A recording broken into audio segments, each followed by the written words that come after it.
welcome back. It's been a while since I've put together a project for you guys. It is exam period, and I wanted to get back into the Fat Lab to prepare a couple of things for next year. So I'm very excited. My last couple of projects, all the hats that I built, and there's some boots in there. My last like 4 or 5 projects, I think we're pretty advanced. So I wanted to come up with a very, very simple sewing project that included more than one machine too. In my Fat Lab right now, we have a hot press for t-shirts and fabrics. So I managed to print out our school logo and put it on some fabric right here. And you do not need a big expensive hot press though. You can use a conventional iron, which I started out doing last year. But you know, using the hot press obviously will do a really good job. But the iron actually did a pretty good job too. So if you only have a small budget and a small space, an iron is really quite good. So I just found these on Amazon, just hot press transfers for fabric. And you can do that on t-shirts, you can do that on material. Today I like to put together a throw pillow, just a simple throw pillow with our school logo on it. Obviously your students could come up with their own logos. These iron-on presses can go into any conventional printer or photocopier, which we have here at the school. You probably have at your school too. And if you have color, that's fantastic too. But you can do this in black and white and then have them either press it or iron it onto any fabric that you can find. And I have this very cheap acrylic fabric that we had lots of because we made gifts and we didn't have them picked up. So we had lots of leftovers. So just simple gray material, it's acrylic, and it irons well and sews well, very, very cheap and very, very easy. And the good thing about this throw pillow is 1 square stitch and 2 pieces. So this is my little front pattern for my throw pillow. It's going to be a square throw pillow. So here, my little tip. I thought when you print out or iron on your logo onto your fabric, you don't know how to center it when you have a pattern right on top of your fabric. So I thought cutting out the middle of your pattern and making sure when you lay it out on your fabric and making sure that your fabric, your image appears to be centered on your throw pillow. So that's my little tip or trick for today. I also don't have, and the back part of the pillow is going to be just a square piece too. It's going to overlap, and you can either put a little bit of Velcro or sew it shut, and I'm going to fill it with either foam, whatever you have on stock. I actually thought of just balling up newspaper and throwing it inside. A lot more environmental than foam is, and a hell of a lot cheaper than foam, especially if you have a large class. So I have a large class of 28 girls, so I think they're going to be using paper, or they have to go out and get their own pillow. So it's going to be a pillow cover, or you're going to have to stuff it yourself. And it's just 3 pieces, okay? And to make a nice seam on the back side, I actually took my iron and ironed it down to make it nice and flat. I don't have any pins today. I don't have any in my shop, so I thought ironing it down would be a really good tip. And you should be using irons when you're doing costume projects a lot because it does really help with seams and such. So here you go. Let's do the first seam on the back side of the pillow, and I will run you through it.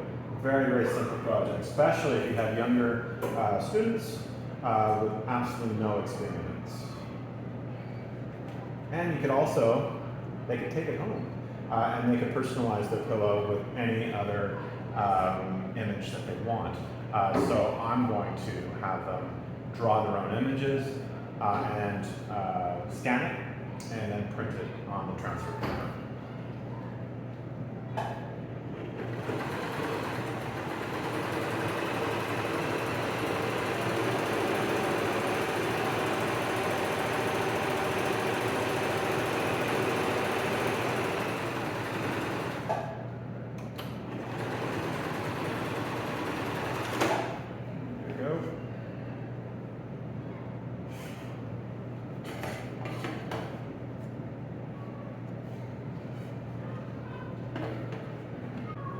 Okay, second one. Cut off your threads a little bit. And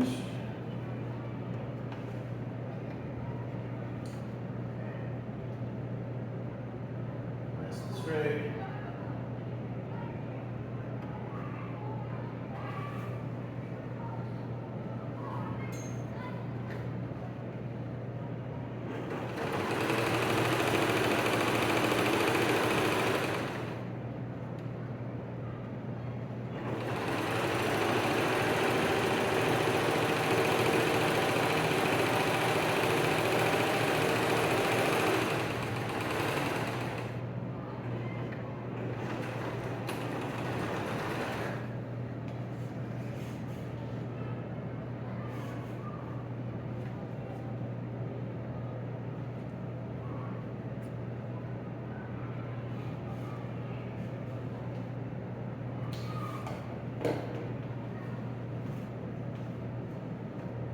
Okay, I'm going to try to do this without pins, but obviously I don't recommend that to any beginner. And it's going to be very, very simple. And I think this fabric will keep it straight. It's not going to be anything finicky for any of your patterns. So, and you're going to be flipping this inside out, so you're not going to see any of the seams. So that is that. So bad side, good side to good side, okay? Because you're going to be flipping it inside out. So always have that in mind. Be consistent with your seam allowance. I always do like 1/4 of an inch to 1/2 inch. Because you do not want to see any of your stitches.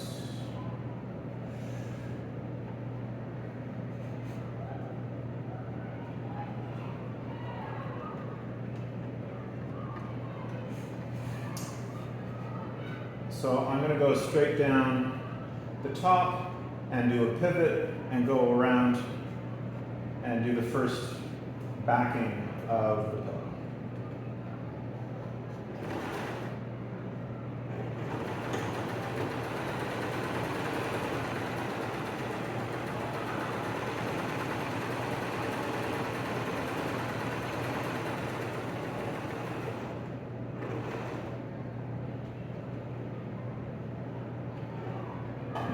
Go. Make sure your needle is down. Lift the foot and then pivot.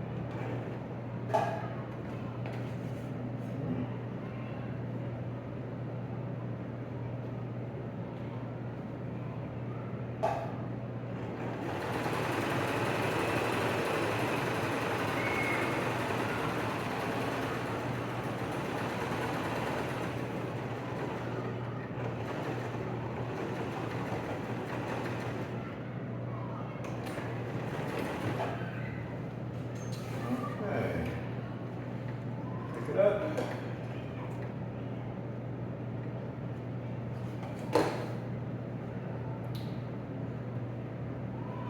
And then again, good side. a good side.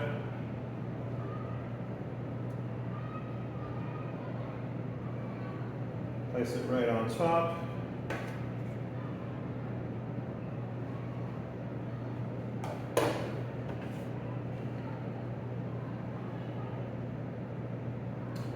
Make sure it's nice and straight. And of course, again, if you need pins, use pins.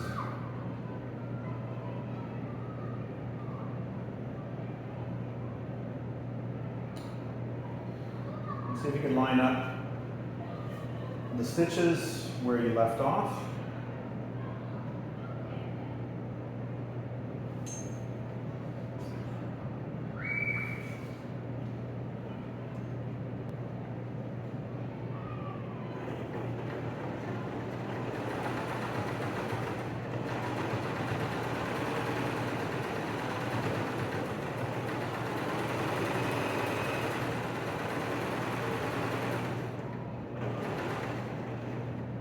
Slowly to the corner.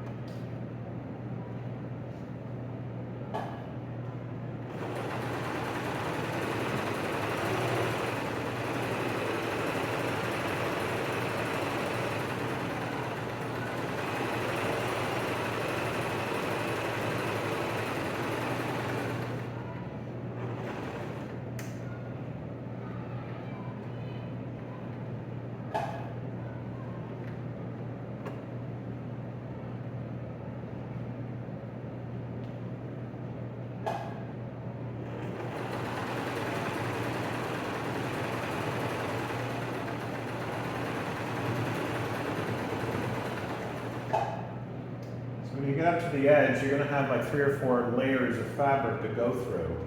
So just take your time. Make sure it goes really nicely and smoothly.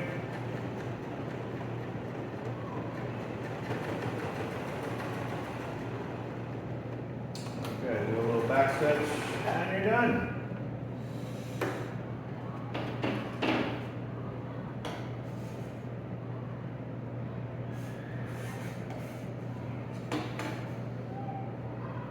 So trim off your threads.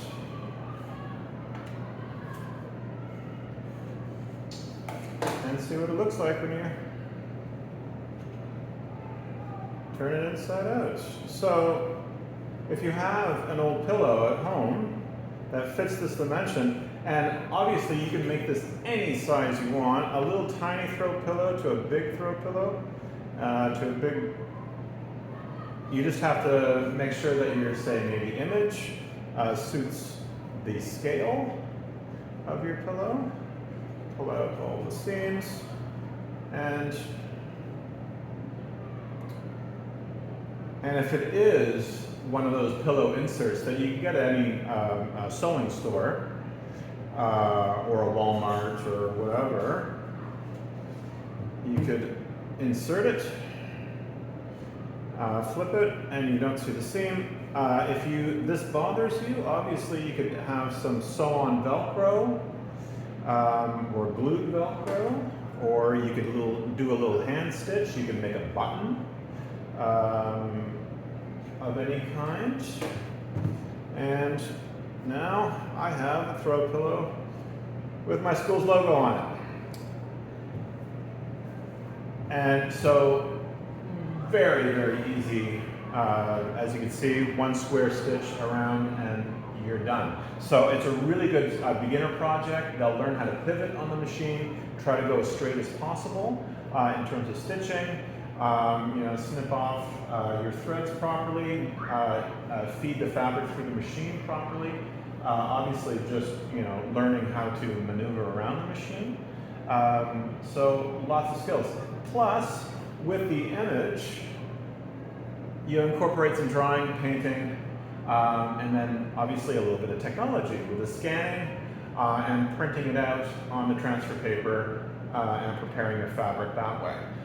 So it's a multiple step project that is not too intimidating. So please, enjoy yourself, and I hope you bring this into your classroom at any time. And please stay tuned for any more episodes that are to come here in my new Fab Lab and or art room. So have a fantastic summer. Stay tuned. I'll probably have a couple of videos for you throughout the summer. So have a great vacation, teachers.